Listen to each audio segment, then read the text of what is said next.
नमस्कार, जल प्रणाम। आकाशवाणी लखनऊ की वायु तरंगों पर बन रही 100 दिवसीय मानव श्रृंखला बूंदों की न टूटे लड़ी में आपका स्वागत करती हूँ। मैं रेडियो जल मित्र अंजू और मैं रेडियो जल मित्र अनामिका। जैसा कि आप जानते हैं कि इस कार्यक्रम में हम आपको रोज किसी जल योद्धा से मिलवाते हैं जिनका जल संरक्षण में कोई उल्लेखनीय योगदान होता है।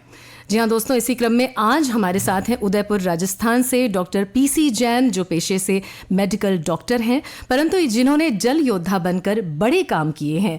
देश का पहला हैंडपंप रिचार्ज करने का श्रेय आपको जाता है। आइए आपसे बात करते हैं।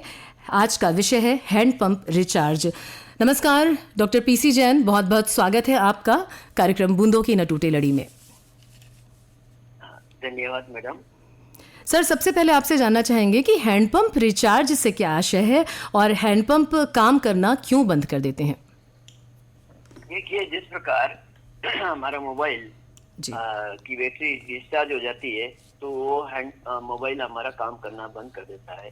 ठीक उसी प्रकार जब हैंडपंप के अंदर भूजल पानी खत्म हो जाता है तो हैंडपंप काम करना बंद कर देता है जी। तो हमारा आशय ये है कि इसको जब वर्षा के जल से डालेंगे इसके अंदर हैंडपंप में तो ये रिचार्ज हो जाएगा। जिस तरह से मोबाइल रिचार्ज हो जाता है बिजली से, उसी तरह से वर्षा के जल से हम हैंडपंप के अंदर पानी डालेंगे तो ये भूजल का स्तर बढ़ेगा और हमारा हैंडपंप चालू हो जाएगा। इस विधि को हम रिचार्ज बोलते हैं। ओके, तो सर एक सवाल ये है आपसे कि हैंडपंप रिचार्ज करने में क्या प्रक्रिया अपनाई जाती है? ये बहुत सस्ती, सरल, सहज और न्यूनतम रख रखाव वाली विधि को हम अपनाते हैं, जिसको हम कह सकते हैं roof top rain water harvesting. Okay. यानी रूफ का जो पानी है तो मतलब छत का जो वर्षा जल जो गिरता है सामान्यतः वो नालियों में बह जाता है, उसको हम पीवीसी पाइप के माध्यम से जोड़ देते हैं। जोड़ने के बाद में उसमें एक देवास वाटर फिल्टर लगाते हैं जी। और फिर उसको जिस प्रकार हमारे बॉडी में ग्लूकोज चढ़ाते हैं हमारे वेन में, तो हमारे हैंडपंप की वेन यानी केसिंग उसके अंदर इस पाइप को जोड़ देते हैं फिल्टर के माध्यम से।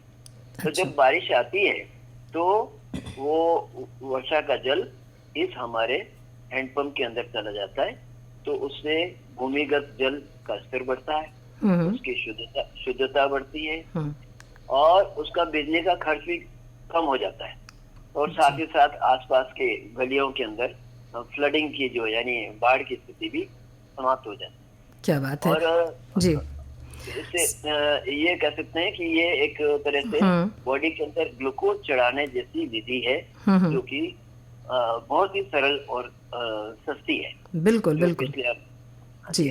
सर, आप उदयपुर में रहते हैं और उदयपुर को झीलों की नगरी कहा जाता है। ऐसे में सवाल ये उठता है कि क्या वहां पर भी भूगर्भ जल स्तर नीचे जा रहा है? देखिए, हम बहुत भाग्यशाली हैं, हमको विरासत में 8 झीलें मिली है उदयपुर नगर को जी। तो मेरी पैदाइश भी यहीं की है। लेकिन पिछले कुछ 7-8-10 सालों के अंदर ये हो रहा है कि पहले 6-7 घरों के बीच में एक ट्यूबवेल या हैंडपंप हुआ करता था, लेकिन आजकल तो हर घर के अंदर एक ट्यूबवेल या हैंडपंप खोदा जा रहा है।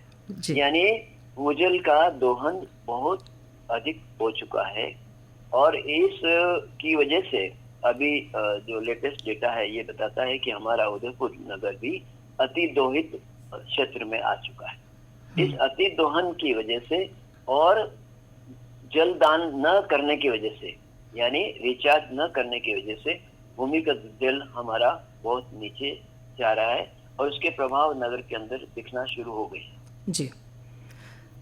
अच्छा सर, हमारे साथ ही साथ बहुत सारे श्रोता हमारे आपको सुन रहे हैं, तो जो श्रोता हमारे सुन रहे हैं आपको, आप उनसे जल रिचार्ज पर क्या कहना चाहेंगे?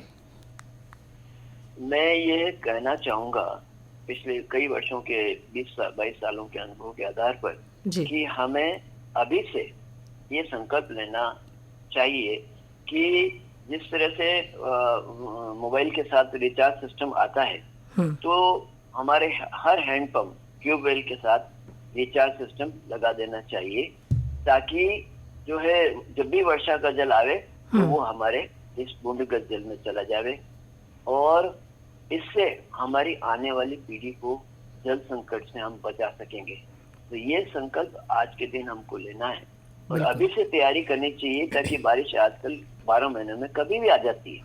तो अगर आपका सिस्टम चालू रहेगा, यानी अगर आपने वर्षा जल संरक्षण का संयंत्र लगा रखा है, जब भी बारिश आएगी छत पे गिरेगी, वो आपको हैंडपंप को, ट्यूबवेल को रिचार्ज करेगी और आपका भूमिगत जल स्तर बढ़ेगा और आने वाली पीढ़ी को किसी प्रकार का जल संकट का सामना नहीं करना पड़ेगा।